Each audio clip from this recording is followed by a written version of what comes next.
Okay, good evening. Welcome to FamilyMath1085. Math 1085. So yesterday I learned how to put together some really interesting charts in Mathematica of coronavirus cases throughout the United States. And it's scaled by population. So our y-axis here is new cases per day on the x-axis, and per 100,000.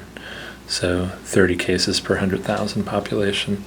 And I've asked you to pick 4 areas that you thought were interesting looking at this, and we're going to talk about them, and you're going to tell me what caught your eye on these graphs. So the first one you picked is Washington, D.C. Yeah.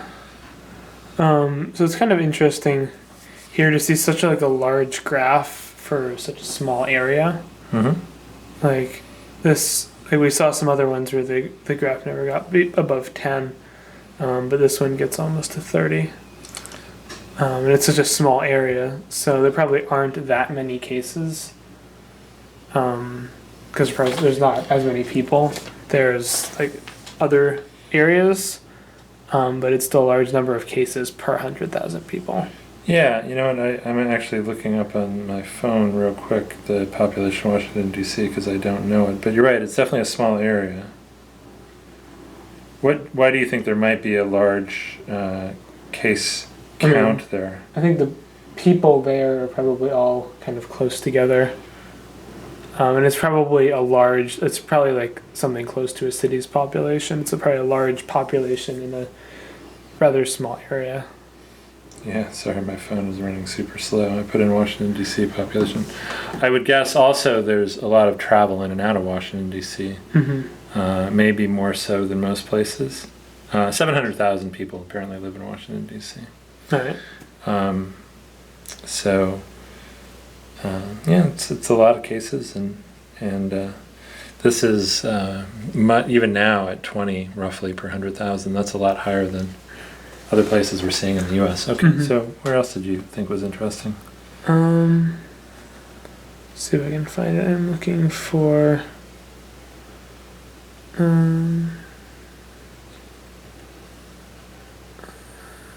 Louisiana. Okay. So this is kind of interesting here because we didn't. Oh, sorry, shoot. Go ahead. We didn't see that behavior on any other graph. This kind of really sharp up and sharp down. But you can see how it does take longer for it to go away than it does for it to build up. Like it goes up and then it goes down quickly to a point, but then kind of just staying here. Yeah, that's actually really interesting. And yeah, there was a big outbreak in New Orleans, and you definitely see that sharp spike in the graph. Okay, that's 2. All right. And next one.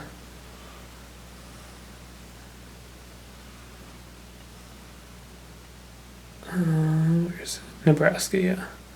So this is kind of interesting because you can sort of see the delay. Like all the other ones up there were sort of on the East Coast or connected to major population centers on the East Coast. Mm-hmm. So they all kind of get it at around the same time, but in the Midwest, there doesn't seem to be as much connection, so the cases don't start really building up until very recently.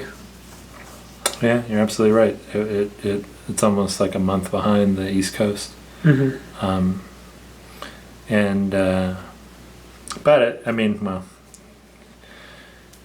for now at least, it does seem like Nebraska's moving in the right direction, which is good. But yeah, there's only 1 or 2 where we saw a second peak. But yeah. So hopefully things are going well in Nebraska now, even though it got hit later. Mm-hmm. All right. And then I think my last one is looking at a second peak.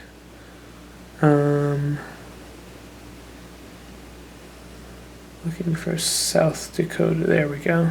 Okay. So you can see it went up, and then it came down, but then went back up again. Yeah. Probably as restrictions got lifted. Yeah, you know what? I don't know what happened in South Dakota. What do you think there might be some issues with the data in South Dakota? Well, I mean, it doesn't have a lot of big cities. So it's probably not as many tests as there have been here. Yep, that's definitely true. There's probably not like as central record keeping. Maybe the cases aren't as accurate. Yeah, so the population of South Dakota is a little under 1 million. It's about 900,000. So it's a lot. It's a lot smaller of a population, and also doesn't have too many cities, or at least like big cities. Mm-hmm. So maybe it's kind of the opposite situation we saw with DC, where all the people are kind of spread out. So like you limit the connections and it goes right back down. Yeah, and also it doesn't take a huge increase in the number of cases. So with what's called 1 million people, so that each one of these, since it's per 100,000, so this would be 100 cases. So this would maybe be 150 cases, falling down to 80 cases, back up to 150 cases per day. So in South Dakota, we do have some small numbers, but it's definitely the case that there was it fell and then there was a second peak. But here it might be hard to say. It could be that it was just now better testing here. Mm-hmm. Maybe it really wasn't falling and they weren't just testing well. But it is interesting that is I think the only place where we saw that. Because you can see the full second peak. Yeah. Okay. Cool. Yeah, it's interesting to look at all these and just see how different they are. Okay. Good job, hon.